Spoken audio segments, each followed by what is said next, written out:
Hi everybody, thanks so much for joining us this afternoon. My name's Phil Leaney and I am the lead for professional development and learning here at Birchwood. Birchwood is an all-through special school based in Melton Mowbray, and you're most welcome. We're really glad that you could join us this afternoon. This is our last in a series of 6 webinars we've been putting on to help support schools in the locality, support their young people with SEND.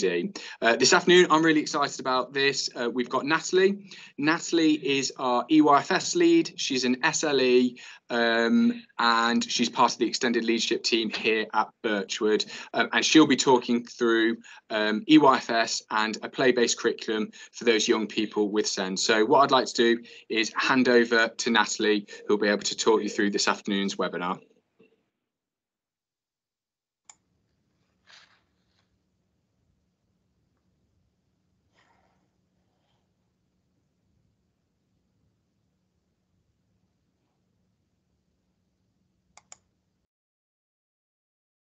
Hello everyone. Hi.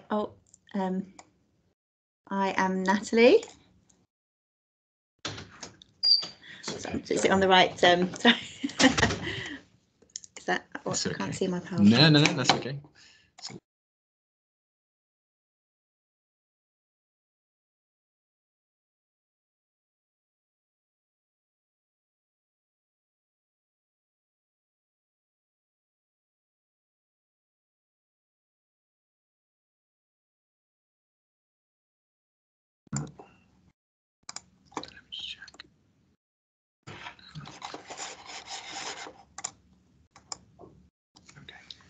Hello again. Sorry about that. So hi, as Phil said, I'm Natalie. I'm the EYFS lead here at Birchwood and an SLE. I'm particularly interested in how children play. I have 10 years experience with primary special educational needs, but started my career in the secondary teaching with an arts background. So plenty of play and drama in a theatrical context.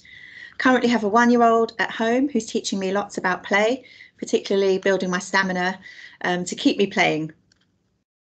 So most of the children that I've worked with here at Birchwood are on the autistic spectrum, but I have worked with children with PMLD and different physical needs, speech and language difficulties, and some children with global delay. But you might find me sort of mostly referring to autism when I talk about examples for interventions, because that is the majority of my experience. But hopefully some of the examples will relate to lots of different needs and you can apply them as well to the children that you're working with. So everyone gets to play. We're going to be looking at what is play, the value of play, differences in play that we might notice, children with SEN and what to consider when we think about how to extend their play. And then we're going to look at specific strategies to support play and enable children to get the most out of their play in a play-based curriculum. So the EYFS framework, the new framework for this year, mentions play several times. Play is essential for children's development, building their confidence as they learn to explore, relate to others, set their own goals and solve problems. Children learn by leading adults their own play and by taking part in play which is guided by adults. So that's what the framework is asking us to do in the early years curriculum. In planning and guiding what children learn, practitioners must reflect on the different rates at which children are developing and adjust their practice appropriately. So that's what we're talking about today. We have the permission, we have an invitation for a play-based curriculum in the guidelines. It talks about children leading their own play, but it also talks about modifying our practice to suit our children. And that's quite difficult because what is play? It looks completely different in different settings. And of course, when we talk about the early years, we're also talking about children from birth to 5 years old. So play for a baby in a nursery is going to look completely different from play for a child in a foundation stage setting like we have in a school. And it needs to look different and it will look different. So I'm mostly going to be talking about play for 4 to 5 year olds within a foundation stage, although some of the examples will relate to younger children too. So just have a little think about, what does play mean to you?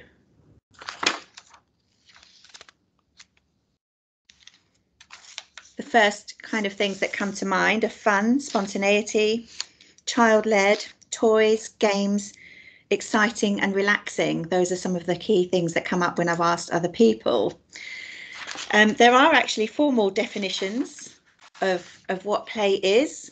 These have been developed by theorists over the years. So for it to be play, it needs to be self-chosen. That means chosen by the child, not the adult.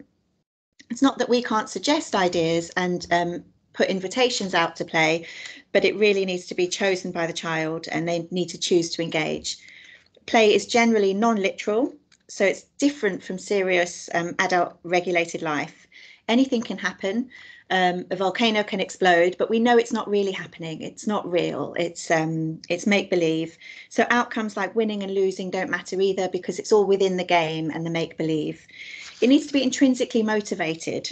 So motivated by children's own desires, their interests, and their needs and curiosities. Again, we can invite and encourage, but if children are playing for a reward, it tends to take away the element of playfulness and spontaneity.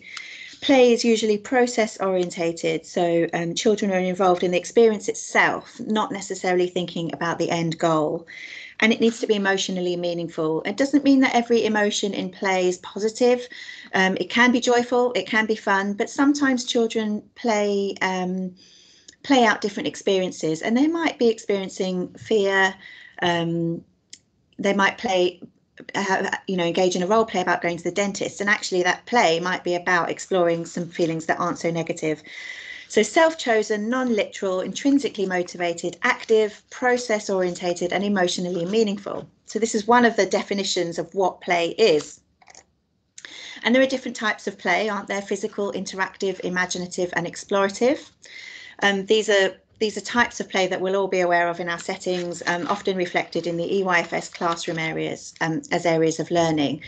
Depending on your setup, you might have areas for each of those types of play. Or you might set up different play stations each day like we do here to try and encourage those types of play. Okay, so the value of play.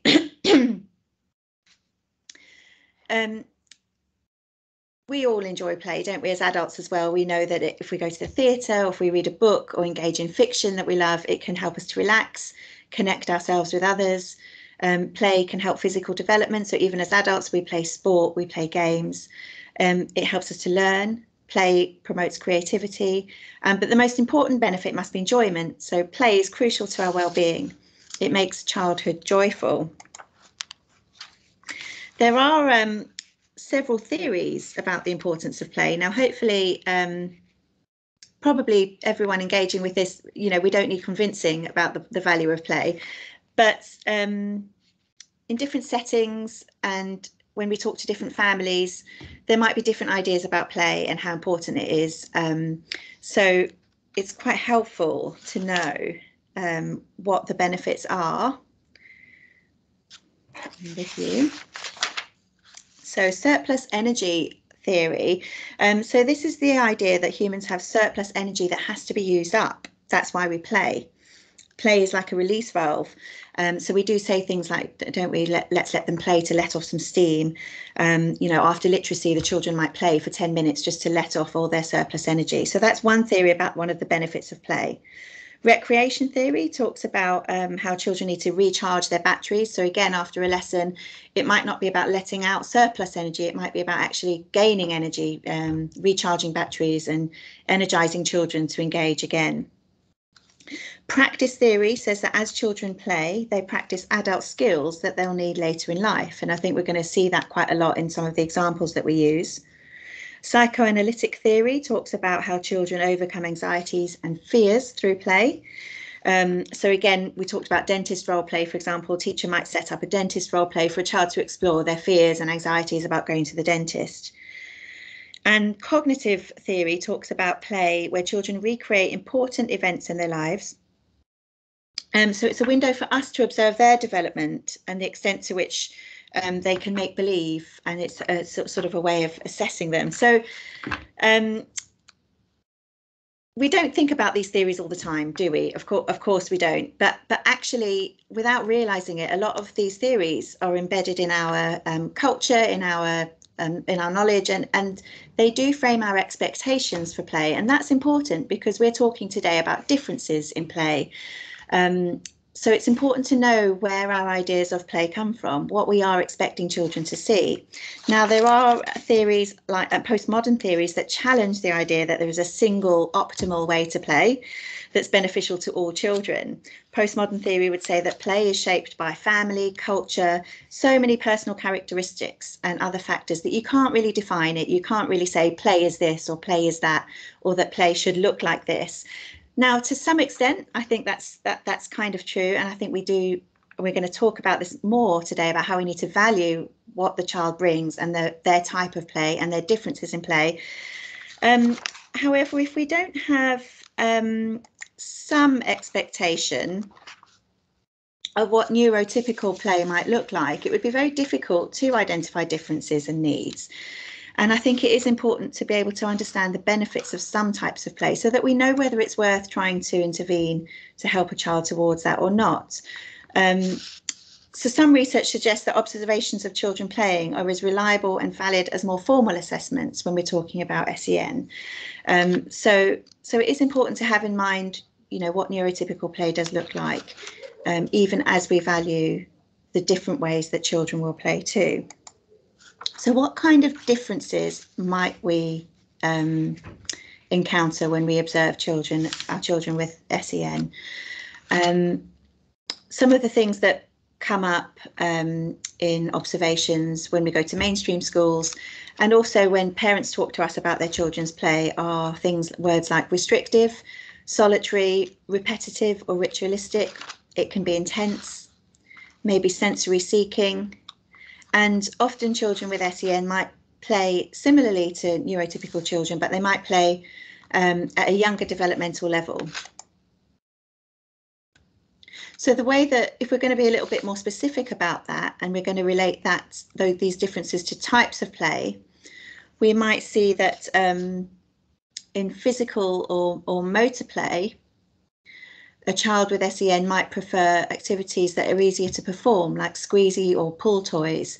So again, a child of 4 or 5 might prefer to play with toys that are perhaps suited to a younger age because they're easier to manage and easier to manipulate. When we're looking at physical play, a child with ASD might engage in repetitive or ritualistic actions and movements such as walking in circles or bouncing repetitively. Again, that's something that parents might feed back to us, like, oh, he just bounces on the ball all the time, or he's repeating one thing, and that's where we might intervene, actually, just to try and offer that child some variety.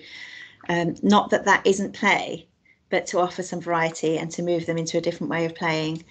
In explorative play, we might see that children manipulate and examine objects briefly, but the attention might be really, really fleeting, so they never really get to explore what something can do or to problem solve with it. In pretend play, we notice that some children might engage in less elaborated pretend play, and they might perform stereotyped pretend actions that they've observed.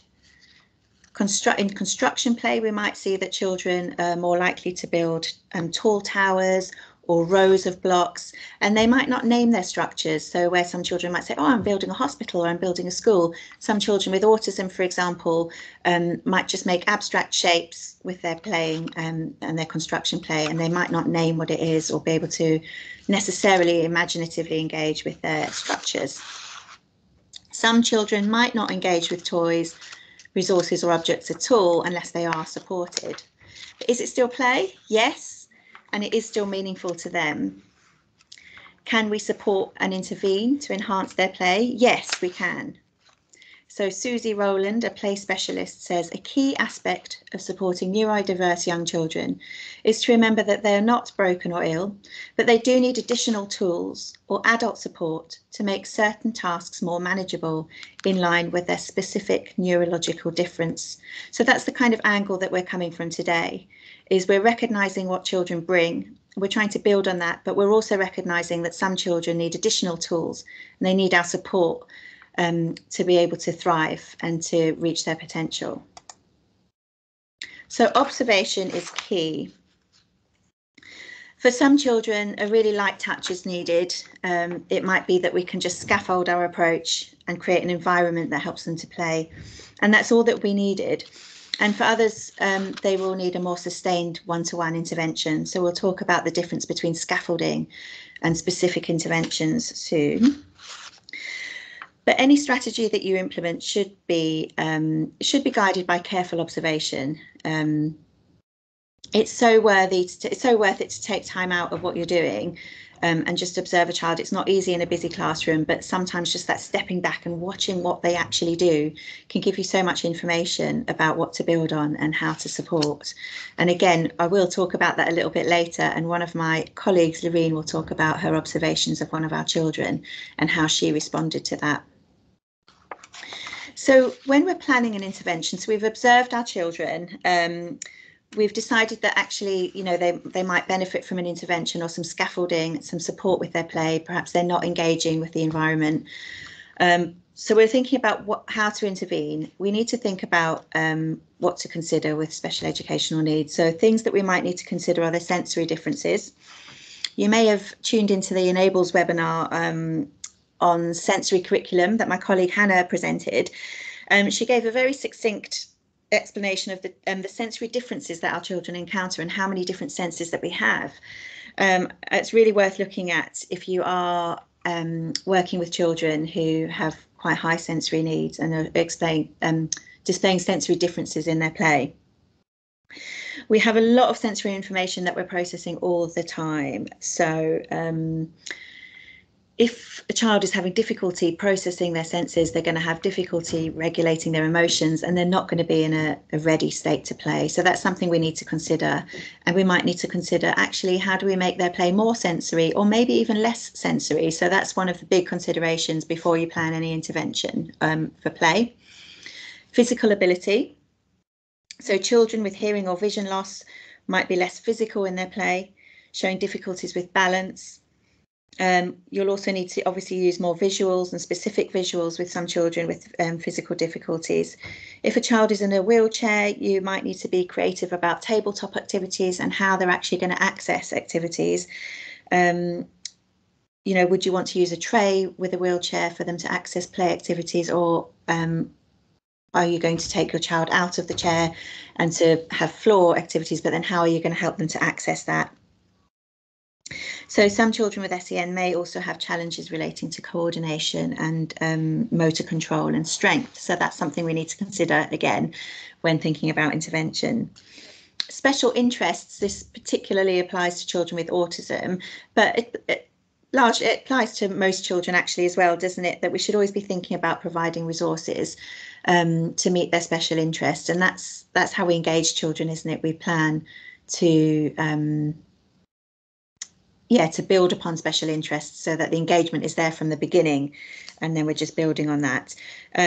Although some children might really struggle to move away from these, so sometimes our intervention is actually all about providing variety and providing something different from a child's special interest. Language and communication, again, this can really affect social play and group play. Children might become very frustrated if they're in a role play situation with other children and they can't get their views across, they're not able to take part, or other children are having difficulty understanding them. So games that require language, there are lots of games that require language, for example, the traffic light game that children might play outside, and this can become very frustrating for some children if they're unable to interpret instructions. And of course, social anxiety might come into play as well. If we're talking about shared play, group play, social anxiety is when negative emotions can interfere with interpersonal relationships. So it can definitely hinder play and make children actually really, really anxious about a play environment. And it can actually increase anxiety if they're being thrown into a group situation. So when we are planning our interventions, I think it's really important to just think about our goals. We've talked about observation. We've talked about what to consider with SEN, the things that we might need to consider when we plan an intervention. And it's also helpful to think about why we are intervening. It should never be just because we don't value the difference or we expect one child's play to look exactly like another child's play.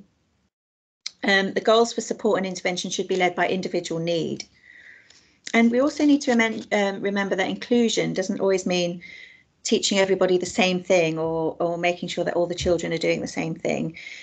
It could be that if a child finds a large classroom with very little structure and lots of spontaneity completely overwhelming, that the best way to include them in a play-based curriculum is to try and provide a quiet space where that child can access play in a different way. So inclusion can look different for different children depending on what their individual need is. So goals might be led by SALT, speech and language therapy. They might set goals for us, and parents will sometimes set goals, and there should be a joint decision to intervene if we're supporting a child to play. But hopefully whoever is guiding, your motivation to intervene, the child's needs are at the centre of that. So one goal that we might intervene in a child's play is to help them with engagement and persistence. So this is where many children struggle in the early years. So most rooms are set up to be to encourage independent learning, like we talked about at the beginning, which is great, isn't it? And it's wonderful when children really do respond to that, and we can see them choosing which table to go to and leading their own learning, and that's wonderful. But if a child struggles with attention and concentration, you might find that what they actually do is just wander from place to place because there's not enough structure for them, and they don't always get the learning benefit of sustained and persistent play. And so if a child is having trouble, so one thing you might do is to model the play behaviour for several minutes and help them to engage and persist. Again, another reason we might intervene is to complete a challenging play tasks, because when we face challenges and when we problem solve, we go through a learning curve, don't we? So if a child is struggling with attention, again, they might not be able to, they might play quite well, have quite good play skills, but the minute that they hit a challenging task, they might give up and they'll never go through that learning curve. So that's another reason, another benefit for intervening, a goal that we might set for an intervention. Social interaction.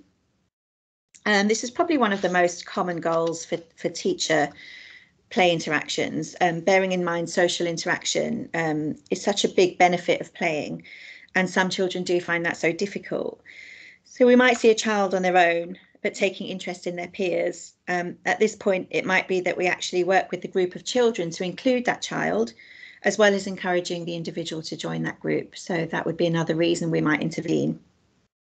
And verbalization, if we structure play well and we support children in play, it can really help them to develop their vocabulary, give them new words, help to have conversations, two-way conversations. And again, we'll talk about that more in a minute. And make believe. Some children really struggle to make believe.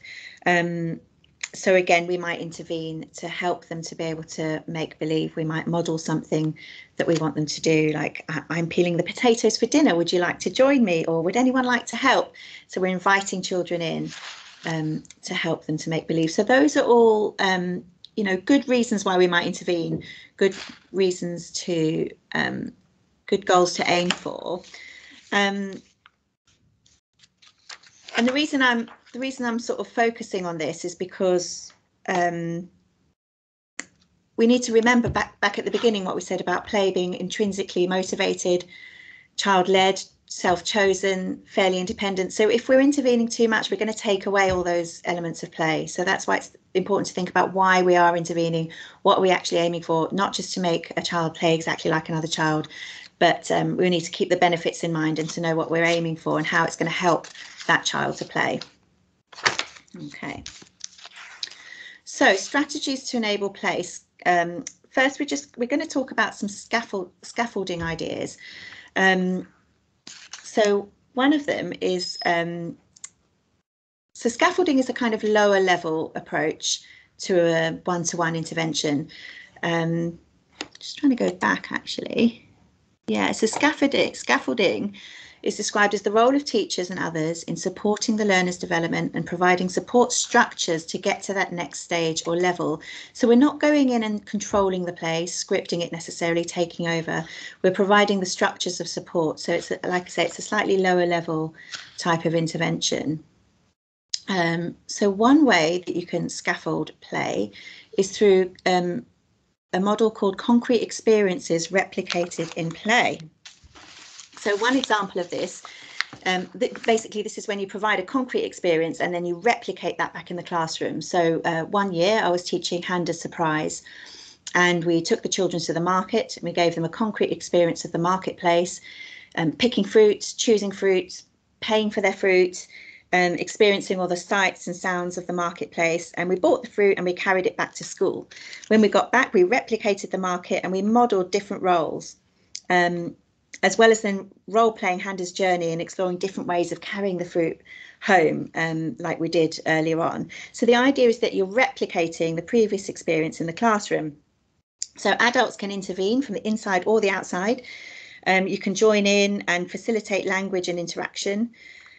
And this is especially helpful if a child is playing alone. You might use simple and repetitive actions for them to copy and to join in with you. So concrete experiences replicated are a great way of scaffolding play so that children can access it. So again, there's a picture of a child with a baby there.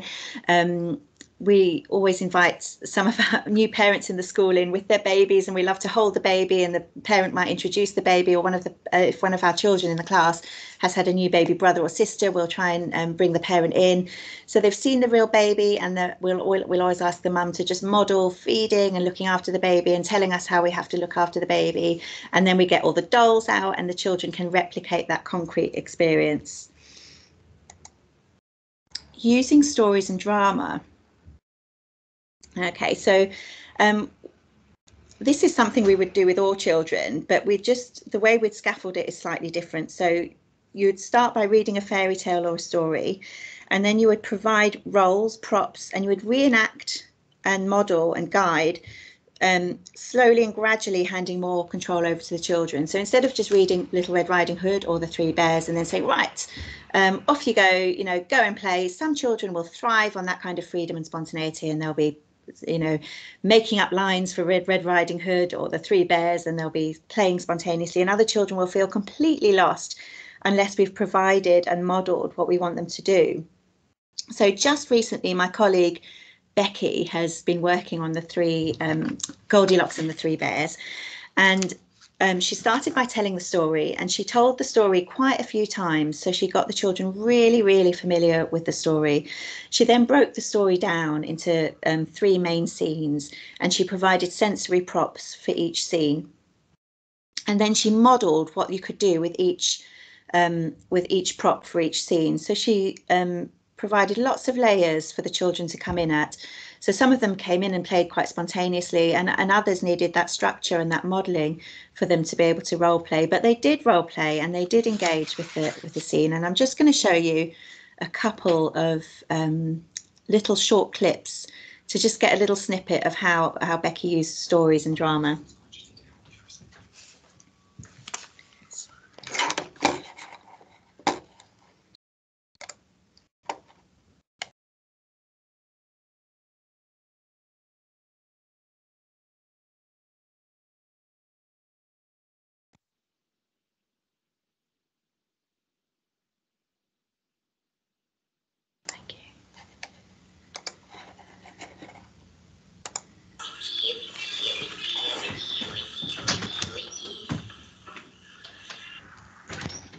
So that's one example.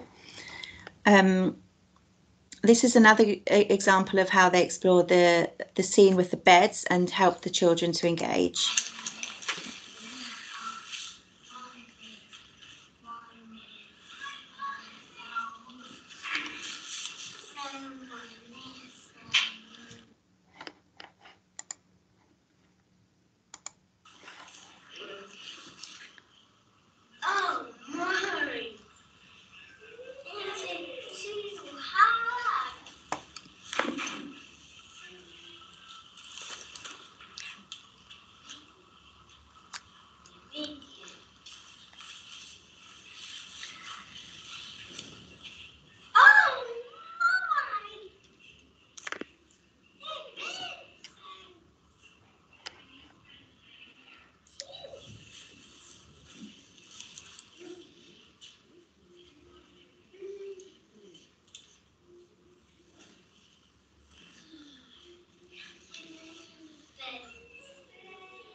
I could just keep watching that. That's brilliant. So all of those children needed quite a bit of support to be able to access the setting and the props in that way. It was modelled quite a lot at first before Becky gradually handed over control to them. So they weren't just let loose, you know, to use their imaginations and go and play. They were given a lot of guidance, and eventually they were able to independently role play and reenact the story of Goldilocks and the Three Bears. So that's one way that you could scaffold when you're using stories and drama. There is a model called Tools of the Mind. So this is when you might have a theme set up. It could be a role play dentist or a shop. It's a little bit like concrete experiences. You don't necessarily have to have provided the concrete experience first, but you might provide a script or a plan for play. So the idea is that children are involved in the planning process. They write or draw a character before they play that they are going to pretend to be. So this would include the make-believe actions that they're going to carry out. So the planning encourages children to think more deeply about the make-believe roles, especially if they struggle with spontaneity, and they're able to better regulate their own behaviour as they carry the roles out because it's been planned cooperatively with you. So this is an example of some play that we did around harvest time. So we have a link with our local food bank here in Melton. And we were talking about storehouse and being kind and going shopping to get some extra food so that we could donate it to storehouse. So we talked about harvest and storehouse first, how some people need help. And I had an interview with someone online who worked at the food bank, and she told us exactly what needed to go into a food bag for one person for one day. So then we wrote a list together and we decided our roles so that we would reenact and role play shopping for storehouse bag. So we decided that this young man would be the shopkeeper and I would bring my list to him to find the items that we needed for a storehouse bag, and that he would help me to find them in the shop. So the difference here from what you might typically do in a mainstream classroom with role plays, that we planned out the role. We talked about what a shopkeeper does, what the customer will do. We talked about how he was going to help me. So this young man did have a plan in mind. He did go off that plan, and he did sometimes get a little bit excited, and which is great, but sort of went off piste a little bit. But the benefit of planning beforehand is that I was able to say, do you remember what are some of the things that a shopkeeper does? And he was able to go back to his plan, and this really did help him to regulate himself during the play, and to extend his play for longer. So that was one of the benefits that I noticed, was that he extended this play for quite some time before moving on and losing interest in going to do something else, because he had a plan and he could work within that, and it really helped him to role play. So that's called Tools of the Mind, when you structure and plan your characters beforehand, before role playing. So Learn to Play model, or modelling as we call it, is again slightly similar. In this situation, what you would do is create a small group of children to play together in a special area, and you might provide props for make-believe. So the adults do interact in prescribed ways to enhance play actions, and you might be a bit more directive than usual, but it's still a child's choice to engage. You're providing a platform in this model. So again, you might model certain actions like cooking, like, oh, this is nice. Oh, be careful, it's very hot. And as children begin to play, you can gradually hand over more and more control to them. So you're teaching them to play, you're modelling the actions that you want them to do. And there is some evidence that this kind of scaffolding and the Learn to Play model over a period of about 6 months results in more frequent social interactions and language skills. So again, you're modelling make-believe actions, suggesting play stories, and using props in an imaginative way to help them. So it might be that you keep things really, really simple at first. So the little boy on the left there, he's pretending he's using a telephone. It might be that you just start with really, really simple actions and conversations to model. It might be that you pick up a pencil and say, oh, I'm using a rolling pin, and just start modelling the make-believe and gradually hand over more control to the child. So finally, integrated play groups. So this is where you would create a special place for young people to play together. You might include, for example, children with autism alongside typically developing children with strong play skills, advanced players, as it were. So here the adult will provide the scaffold as well as the expert players. So it can be known as peer mediated intervention. So your children, your expert players are helping other children. And what's nice about this is that you aren't expecting your child with autism or with any other learning difficulty to conform completely to what the rest of the class are doing. You're actually helping, teaching all of the children to play with a child who might be neurodiverse or play differently from them. So it might be that if you are trying to include a child with autism and you've created this little group of players, up to 5, no more than that really, and it does need to be in a special designated place, separate from the main classroom. It might be that you do a little bit of work on understanding autism first. You might look at a social story together so that the expert players who have come in to help to scaffold the learning and to facilitate the play, so that they understand how their friend with autism might think or play and how they might be experiencing play. You're demystifying it, demystifying autism, and you're inviting the children into the child's space. It does need, the goal is eventually that the children might practice what they've learned in a regular setting. So eventually they might take that out into the classroom, and then in that way we're including our child with autism, for example, rather than just expecting them to come in and know what to do. So we're using the other children to help to scaffold. The benefit of this as well is that if you do have a quieter space in your classroom, and not everybody would have this separate space, but is that you can move in and out of it. So you can go and work with the specialist group, and then you can go back to the rest of the class and play and move in and out as well, and let the children take more and more control. Just quickly need to mention alternative communication methods. So again, children with communication difficulties, that will be a huge barrier to their play. So we need to provide as much support as possible, really, according to their needs. So you might start with low-tech interventions such as symbols, pictures, prompts, or communication boards. So again, when my colleague Becky was working on Goldilocks and the Three Bears, she had some pictures to help prompt the reactions to the porridge, and she had a picture saying porridge hot. As well as saying it and modelling it, she had the picture for visual support. So when it came to handing over control to the children and their role play, they had those prompts and scaffolds to help them to communicate. And some children might not say the words, but they might be able to point. They might fully understand that the porridge is hot and that that's what happens in Goldilocks, but they need something to point at. They need a visual to help them to communicate with us and to tell us what they're saying in their play. And then you might have more high-tech interventions as well, such as speech generating devices. So again, in Becky's role play, I know that she was using a Big Mac. I don't actually have one here, but that's where you can record certain phrases, and the children who weren't able to use words could sit on the bed and say, oh, this bed is too soft, this bed is too hard, this porridge is too hot, and they could press the device, and that was their voice, and they understood the role play.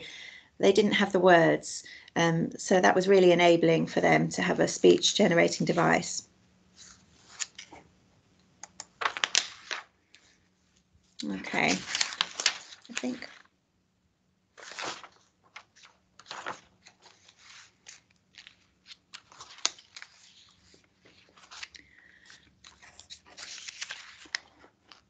So we're going to just talk about,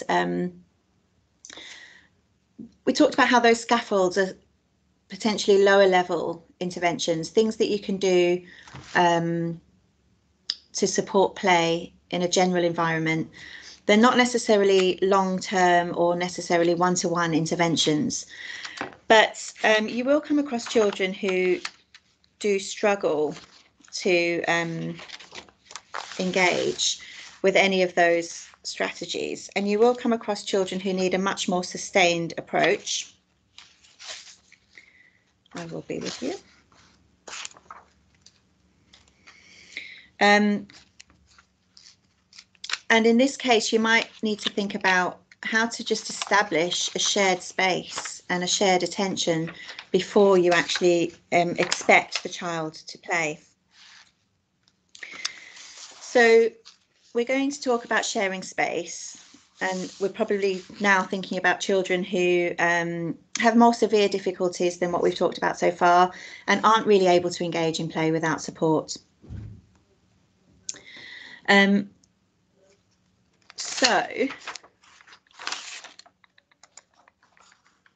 So the first thing we need to think about when we're sharing space and attention with our children is to observe them and to find the most accessible time. So it might be that it's swimming. We go swimming with our children, and actually, as well as the physical benefits, we find that swimming is the best time to communicate with our children because they're so happy in the pool, so relaxed. They're physically expressive, and we find that we get some of the best interactions when we're swimming with our children in the pool. It might just be a quiet space, or when they're being tickled, or when they're eating, but you're wanting to find the best time to interact with the child, to be able to share attention with them and to establish that joint attention. It might be that you need to practice sharing space somewhere quiet in a one-to-one room or in a therapy room.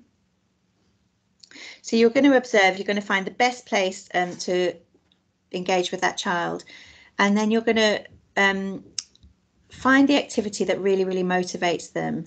And even if it's fleeting, even if you get their attention for 2 seconds, that's great, that's brilliant. But you're going to just keep repeating that action that they love. And one way to just establish that joint attention and to encourage communication is by pausing, waiting for the child to request more. You might need to wait a bit longer than you think, but you want to let the pupil communicate in their preferred way. So it might be taking your hand or gesturing or saying more before you carry on. So we call this burst pause activity. So remember, you've observed your child, you found the most relaxed time to play with them and engage. You've noticed what motivates them, and then you're just going to engage and repeat that activity with them using burst pause. So you're going to pause, wait for a response, wait for some anticipation, and then repeat. So you're encouraging communication and anticipation, as well as just that extended shared time. So we do this a lot with a lot of our pupils, actually. And it might start off that you get 5 seconds, and then quite often by the end of the first term, we're getting a whole minute from the children, or we're seeing sustained play. So that's one way of just establishing joint attention to extend children's ability to concentrate. So resources that you might use to encourage sharing space and sharing attention are bubbles, balloons. So one thing you could do is that we love to do is just in a hello session or an attention session is to blow up a balloon, let it deflate, whiz around the room, and build anticipation by saying ready, steady, go. And then we leave a pause and we wait for them to indicate more or now or yes. And they might stamp their foot, they might clap their hand, they might just show us some eye contact to show that they're ready for that balloon to go whizzing around the room.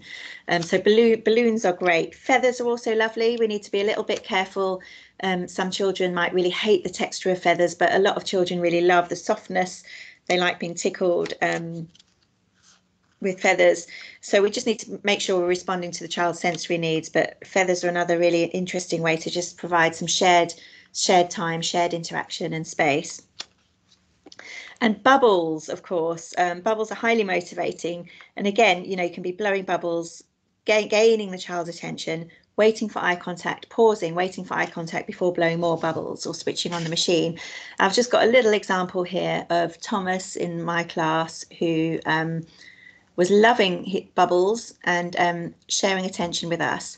And we did eventually do some burst pause activities with him, asking him to request more. And so sharing attention, is when you're both fixed on the same thing. So even if the child isn't looking at you necessarily or talking to you or communicating directly, you're both fixed on the same thing. So that's what was important here, is the adult in the room who isn't in the film was also sharing attention focusing on the bubbles. So you're both sharing attention on the same thing. I'm just going to show you this video.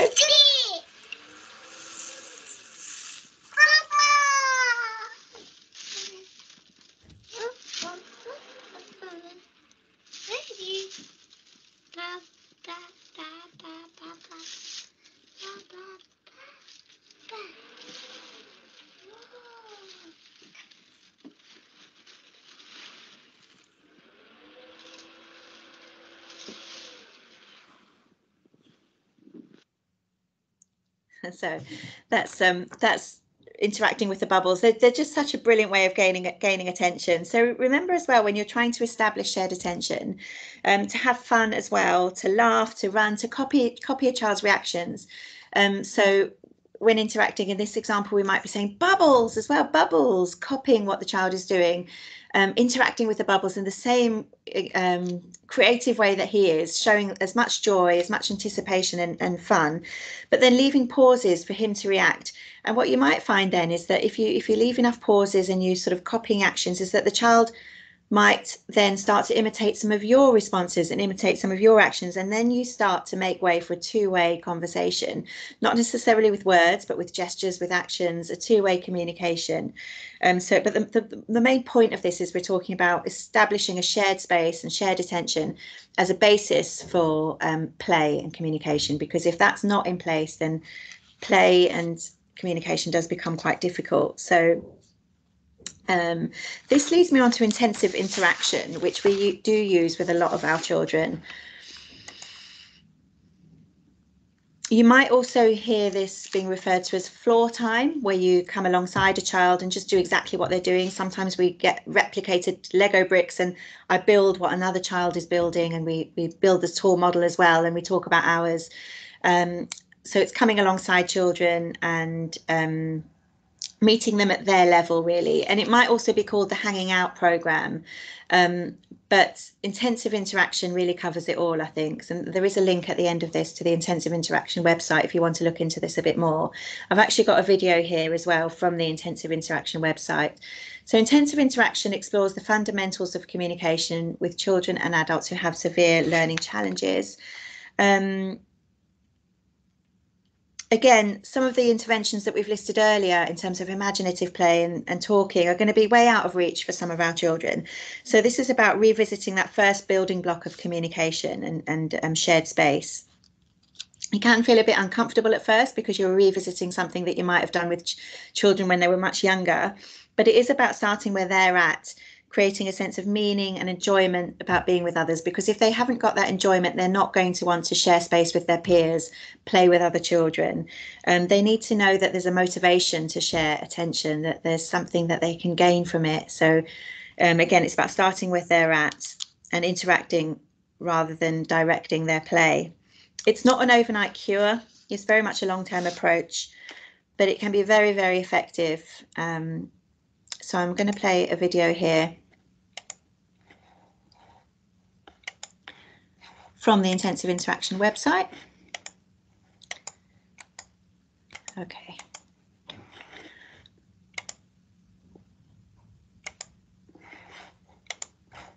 Can't see where that one isn't working. Okay, well, what I'll do is I will provide the link at the end of this, and then we can you will be able to follow that link and look at the videos. They're all on the Intensive Interaction website, and I would really recommend going to have a look at that. It's some fabulous ideas and really, really good videos used as well as examples.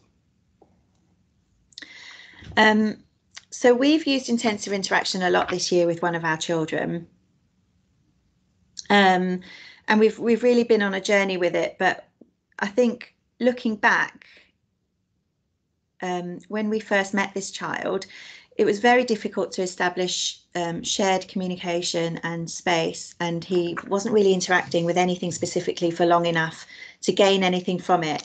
And looking back, I think it really was the intensive interaction was the beginning of helping this young man to engage. So I've got my colleague Lorene here on video, who is just going to very briefly talk to you about her journey with this young man, establishing shared communication and play, encouraging this child to play through intensive interaction. Oh, come. Go back. We were thinking about our young man's journey to school. If you could tell us a little bit how you've used intensive interaction to support him. Yeah, sure. When our young person first joined Birchwood, we noticed on day one he was very anxious about new spaces and was constantly going through doors and wanting to check that everything was safe, which obviously we encouraged. But we did notice that this young person really liked, would look over and want some attention, but probably didn't know how to engage in that initially. So through observing and watching how this young person explored sensory trays, we initiated communication really through intensive interaction, initially repeating and mirroring sounds and vocalizations that this young person made. And that began this person's journey, and through that we've used motivators that we can mirror and join in and encourage lots of play and communication through intensive interaction. And how has that helped him? This has increased confidence, and it's built a trust. It's built a real nice trust that he feels that he can approach staff and communicate his needs much better now. So again, if you do visit the intensive interaction website, you'll see what Loreen means by imitating sounds and actions at the smallest level at first, just to establish that shared contact with the child. Another example of this young man was that he loved playing with strings in the classroom. So we found lots of things like hose pipes and that he could play with, and eventually Loreen also had a hose pipe, and she would copy his play. And however bizarre it feels at first, you're meeting that child where they're at, and you're recognizing their kind of play, and you're bringing them into a shared world where they can begin to communicate and play with other people.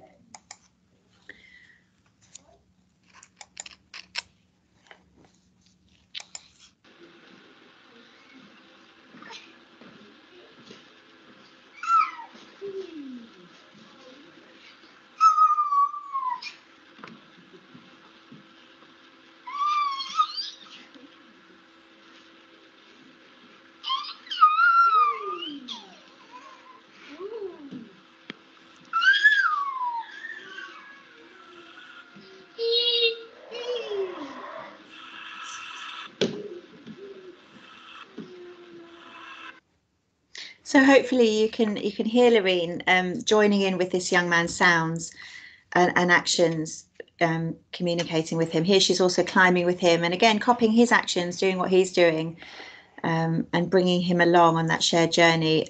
He actually does come into class now, which is amazing. She's really put some money in the bank with him through just joining in with what he wants to do, and now he will continue his sensory curriculum in the main classroom at times, which is a really big step forward. So we're going to talk very quickly about structure. So why might we structure play when it's meant to be spontaneous and fun and free? So free play isn't always easy to access for children especially children with autism, anyone who might have rigid thought patterns. Some of our children with autism want to preserve sameness, and they have repetitive ways of thinking. So free play isn't easy to access, and a lot of early years classrooms are set up that way. So we might want to structure play, break it down into chunks so that the child has a chance to interpret the activity and to give it meaning. Otherwise, a game or an activity could just become a jumble of words and a jumble of pictures and activities and objects with no meaning at all. So you might structure a game, for example. So one example is breaking down a play. In breaking down a play activities, we need to look at it as a series of tasks. So it doesn't sound that much fun, but again, it helps the child to make meaning of each task. So one example that you could use is a fishing rod game. So let's take the fishing rod game that many children like to play, and we play this to learn about maths, don't we? Sometimes we have numbers on the bottom of the fish. But actually, if you just presented that to a child who doesn't know what to do with it, it could be very overwhelming. So one way that we might structure it is to break every task down. So the first thing that you might do is to lift the rod up slowly with the fish attached to it. So you would attach the fish and let the child lift the rod up. So that's the first thing you're working on, and you might work on that for quite some time. You attach the fish and then the child is lifting up the fishing rod. The next step, the next task would be for the child to attach the magnet themselves and then lift the rod up. So they're taking the fish and attaching it themselves. So you've modelled what you're doing, and then they can copy you and add the fish and lift the magnet. And the next stage might be that they actually can attach the magnet by dangling it over the fish. And then you might take turns with 2 fish. So my turn, I've got my fish, your turn. And then you might take turns with 4 fish. So you can see how one simple game is broken down into small activities. Now, some children might skip through all these steps and race through, but others might need lots of help just establishing that first task of, this is what I do with this game. I pick up the fish and I've got the fish in my fishing rod and then I put it back again. So breaking things down into small tasks can be very helpful. Okay. So another way that you might structure play is through independence boxes. We created some boxes in our classroom with lots of motivating activities in them, and we would use them to capture children's attention too. Sometimes we would use them to help a child start and end an activity. So we would have maybe 3 activities in the box, 3 things that they could do by themselves, and we would encourage them to begin that activity, and then they'd have picture cards to be able to follow a sequence. And they would start one activity, the puzzle is finished, put the puzzle back. Posting box, play with the posting box is finished, put that back. So we just structured the play so that we were giving them a bit more variety than they might have had if they just focused on one thing. But again, you're giving it a structure, providing a beginning and an end to play, and promoting some independence as well, so that the child isn't just having to walk around the room and find which drawer to open. You're giving them their own box of toys to play with in a more structured way. We've talked a little bit about the senses,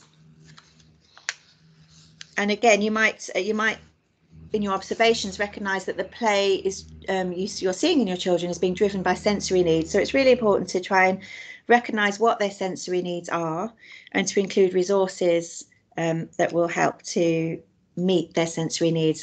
Remember what we said earlier on, that if a child's having difficulty processing the world and is experiencing sensory overload or a lack of sensory stimulation, they're not going to be able to regulate their emotions, and they're not going to be ready to play. So try and recognise what is going on for your child in terms of what they might be seeking or avoiding in a sensory way, and either include or reduce that in their play so that they're free to play and engage without sensory difficulties becoming a barrier. Now, I can't talk about play without talking about schemas. So if any of you are in early years listening today, you will probably have come across schemas. I find that we tend to recognise these in early years, and we acknowledge the benefits of repetition when we talk about schemas, but we can also apply the same principles to children who show repetitive patterns in their play because of their SEN. So with schemas, if you do know about schemas, this is another whole webinar all on its own.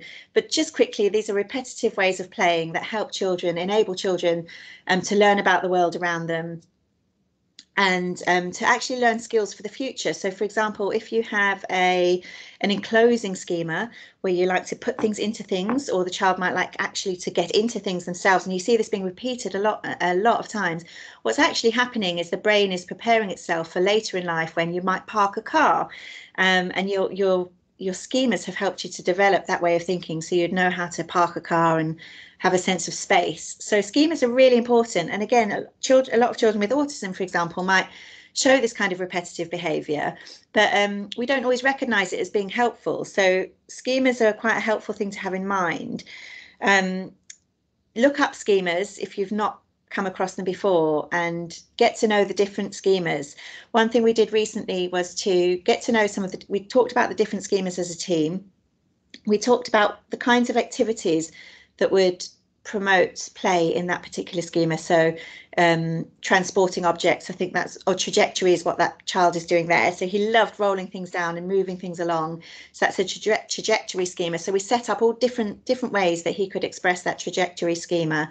And it's a really good way to just explore and extend what a child is doing. So if they keep doing the same thing, putting things inside boxes and taking them out, provide a different size baskets. So they have to problem solve, you know, can these objects go into that basket or can't they?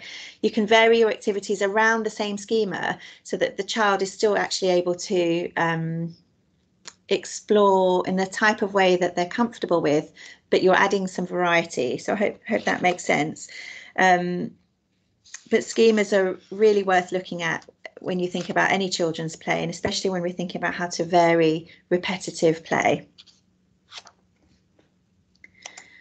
So here are a couple of examples of how we've provided for different schemas. Containment schema here on the right, and actually on the left as well, different ways that you can provide for the same desire that these children had to fill things up, put things in things, take things out, and enclose themselves as well. So I would definitely signpost you towards schemas if that's something you want to explore further. We have come to the end. I hope you've enjoyed this. We've covered quite a lot. I've got some links for you here. So a lot of the theories that I spoke about earlier on were from a book called Young Children's Play, Development, Disabilities and Diversity. That's a really good book to look at. And a book that I actually loved by Julia Moore was aimed at parents, and she is a parent of a child with autism, and her book is called Playing, Laughing and Learning with Children on the Autistic Spectrum. She's got some wonderful ideas in it. So you could have a look at that and just pick out some of her ideas. And it's really nice that it's written by a parent as well, who has lots of experience of playing with her own child and trying to create some meaningful experiences at home. So I've got some websites here that you might want to look at. Intensive interaction we talked about.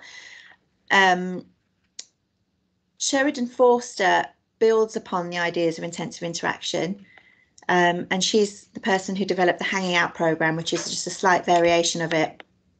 And there are a couple of links to blogs here as well that you might find interesting.